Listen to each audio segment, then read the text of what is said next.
Last year what he had in this game as a rookie, I think he had like 22 30. and 23. 22. Did he win the MVP? No, he did not. Tyreek Evans did. Oh, that's right. There's another guy you're going to see tomorrow night in the slam dunk, DeMar DeRozan. That one won't get him a 50 right there. Nope. Anyway, 71-69 at the half. DeRozan and Blair with 14 apiece. James Harden, who was a late replacement into this game, replacing Tyreek Evans, has 13. Wesley Johnson. I was wondering what happened to him. 16 points. Wondering what happened to who? Wesley Johnson. I think that beat his season total. Be nice. I'm just kidding, man. Can't we joke around? Oh, certainly we can. Okay. Okay, it's All-Star Weekend, and of course we wait for what happens on Saturday and Sunday, but there's also league business going on, and the Carmelo Anthony story continues to make headlines, and he spent a lot of time today talking to reporters and talking about the fact that he wanted something done before he left All-Star Weekend. The Knicks have upped their offer. This is from the New York Post, and Mark Berman reporting not long ago that the Knicks have offered Raymond Felton, Danilo Gallinari, Wilson Chandler, Eddie Curry's expiring contract, and a number 1 pick for Anthony and Billups in that deal. So, what do you make of this latest Knicks attempt? Because the New Jersey Nets also reportedly earlier today had kind of an agreement in principle, if Carmelo would agree to sign the extension. La la la la la. Anyway, what do you make of it? La la la la. I'm sick of talking about Carmelo Anthony and the trade situation. I wish they'd go ahead and do something. The Denver Nuggets got a good team. We have not talked about them from a basketball standpoint within the last month, and I'm sick of it. Listen, wherever he goes, he's a terrific player, but to answer all these different rumors every day is absurd. Well, I think the one thing that you have to look at is you can't deplete your team if you don't know this guy's going to sign with you. So knowing that he's going to sign the extension is big. However, that is actually against league rules, to know that there's an extension in place when there's actually a trade made. So getting that information is kind of, you have to circumvent and see if it actually can happen. Yeah, but the NBA, we're like the SEC in football. We just make the rules up as we go. Okay. Well, that's the way it's supposed to go. But I think the last thing, Ernie, he can't, to me, I don't understand that how he could go to a team that he feels is not as good as the team that he's on. So whatever that offer has to be, and Ernie, why would you go to a team that is not as good as the Denver Nuggets if you're talking about winning championships? And why would the Knicks give up anything if they can give him some as a free agent? Why would you give up all those good players and draft picks? Carmelo say he wants to play in New York. Let the trade deadline pass. He'll come to New York over the summer. I don't understand why they're giving up half their roster for a guy who they can get free over the summer. And you heard Carmelo, who is an assistant coach tonight, talking to Craig Sager earlier in the half and saying that he wants to enjoy the rest of All-Star Weekend. Doesn't want to talk about meetings with team representatives and that kind of thing. So stay tuned. We'll see what develops next on the melodrama front. Meantime, All-Star Weekend. It's Friday night. You got the T-Mobile Rookie Challenge and Youth Jam, and then on Saturday, a full slate of events beginning at 5 o'clock Eastern Time with NBA All-Star at 60, and then culminating with all the events of All-Star Saturday night. And, of course, the All-Star Game itself taking place on Sunday exclusively on TNT. We hit the air at 7 o'clock Eastern Time, around 8:15. We'll take you to the floor for the 60th All-Star Game. Wish me and Kenny could enjoy the All-Star Game, but we're working all the time. And Kenny the Jet Smith, of course. Fashionably at that. I'll be fashionably. Shout out to Farmers for helping out. This is a great night. We're going to have a lot of fun. When are you ever going to get some good stuff, the champagne to give out? I'm going to, when you come tonight, I got you. Okay, good. I got you. You can't hold up no black bottle on TV.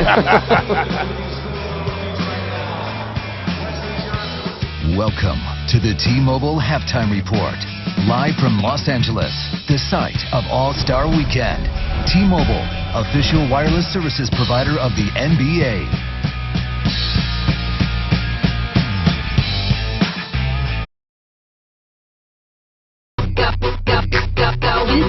Go insane.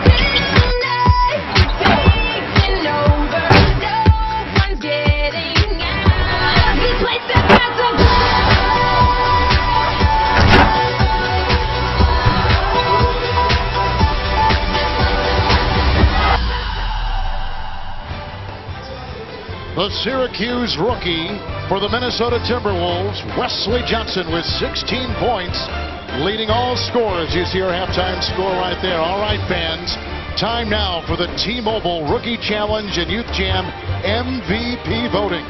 Text the last name of your choice to 38657 from any wireless phone or vote online at NBA.com. I'm with the 5-time All-Star and former Rookie of the Year in the NBA from the University of Michigan, Chris Webber. You said some of the top of the show, which I thought was pretty intriguing. You said, you know, I look at these young guys, and if I could impart any kind of wisdom on them, I'd say enjoy the moment. Expand on that, because I thought that was kind of an interesting thought. You know, we're colleagues and we're friends, and even if we don't know each other, there's a respect.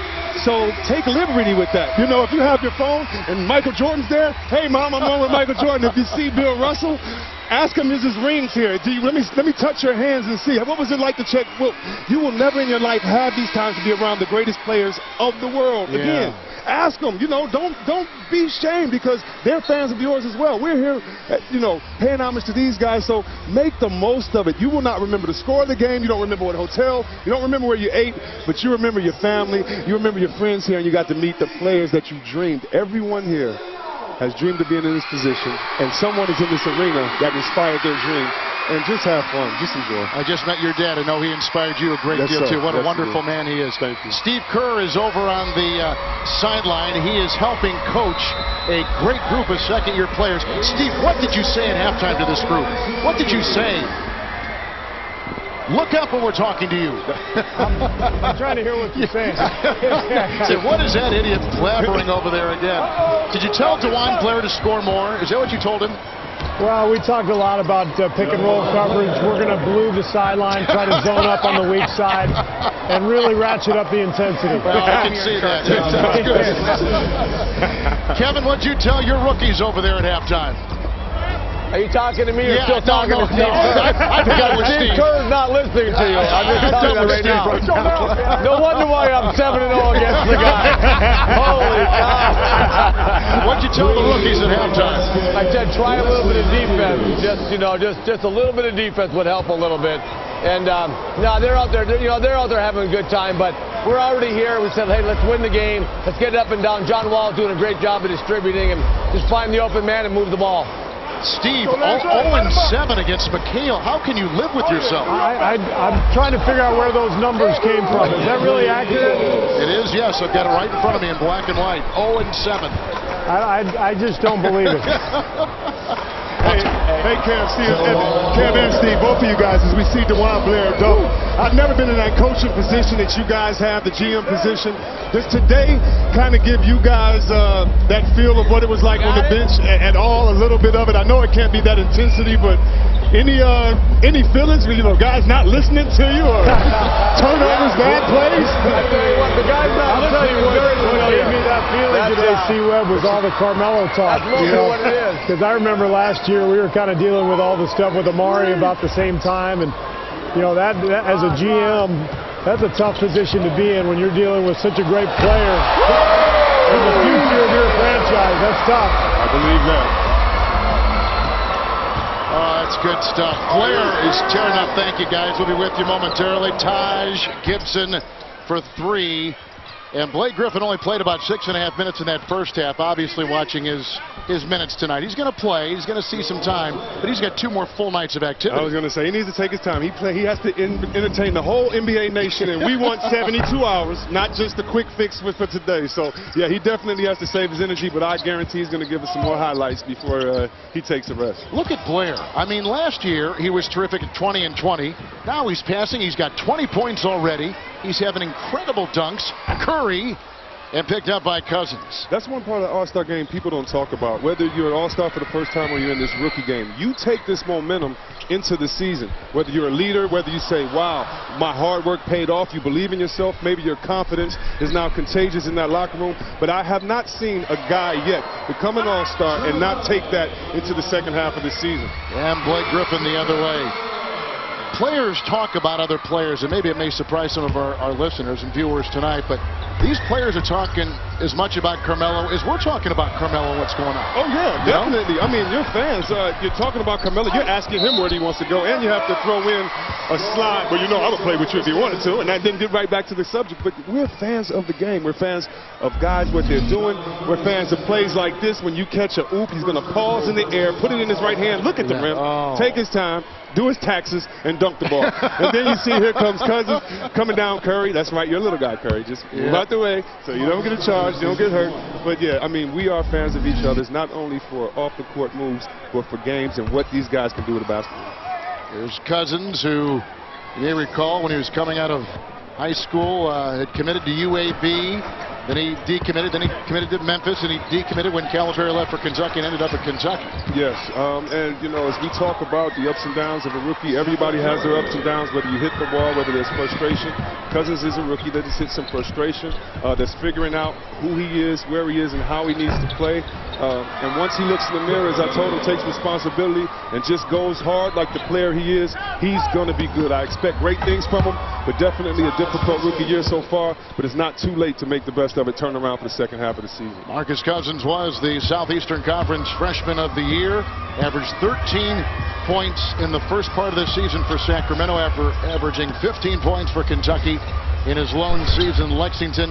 And this Gary Neal is an interesting guy too. He's from Aberdeen, Maryland, had a nice start at Towson, and then got in some off-the-court trouble. He sat out a year and transferred, or rather at LaSalle. He began at LaSalle, had some problems, and transferred to Towson, where he ended up in his only season there as one of the top 5 scorers in all of college basketball, but was undrafted. But as we talked about earlier, I think that good young players, you learn from the experience of others. And if I can go back to Cousins for 1 second, you are exactly right. When we look at Blair, he was got in trouble, great dunk right there. But when he's with San Antonio, doesn't it seem like that was a million years ago? Because he's put in the work. He has those great veterans around him. Yes. Oh, my goodness. Get it! Oh! Here we go. NBA weekend just started, baby, on that play right there. And Blair, here we go, with the answer and a sledgehammer at the other end. But definitely back to Cousins. Hopefully he takes the great example of Blair's hard work and erases any misfortunes he may have had this season. Hard work is the cure for everything.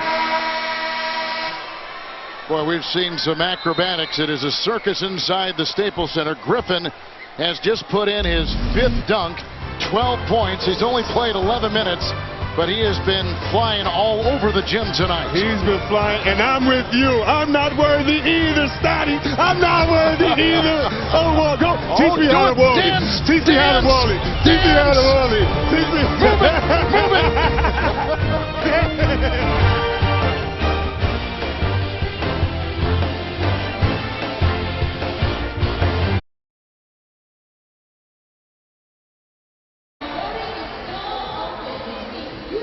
Welcome back to Staples Center, where the rookies have opened up a 4-point lead. With me is Kevin Durant, who holds the all-time scoring record in the T-Mobile Rookie Challenge with 46 points 2 years ago. How do you score points like that in a pickup game where you've had no practice and you have new teammates? There's no defense being played, so it makes it a little easier. You know, you had great point guards on your team too, so I'm sure these guys are having a lot of fun. Who has impressed you in this game so far tonight? Drew Holiday, John Wall, of course Blake Griffin, DeJuan Blair. Everybody's playing well. It's fun to watch. What about that bounce pass we had from John Wall to Blake Griffin? Oh, that was big time. I've never seen that before in a basketball game. So John Wall has a creative mind. He's a very good passer. So I'm sure we'll see more highlights. Will there be defense played in the All-Star game that you'll be playing it on Sunday? I think it will. Maybe not to the 4th quarter, but there's going to be some defense played. All right. Thanks a lot. Back to you, Kevin.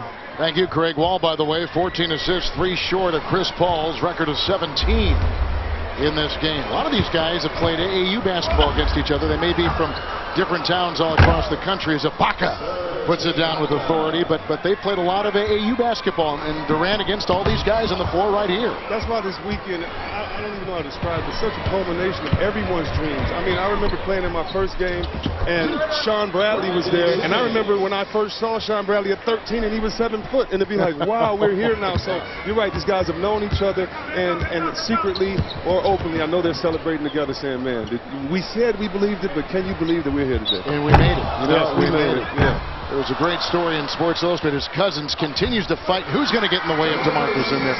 There's a great story in SI.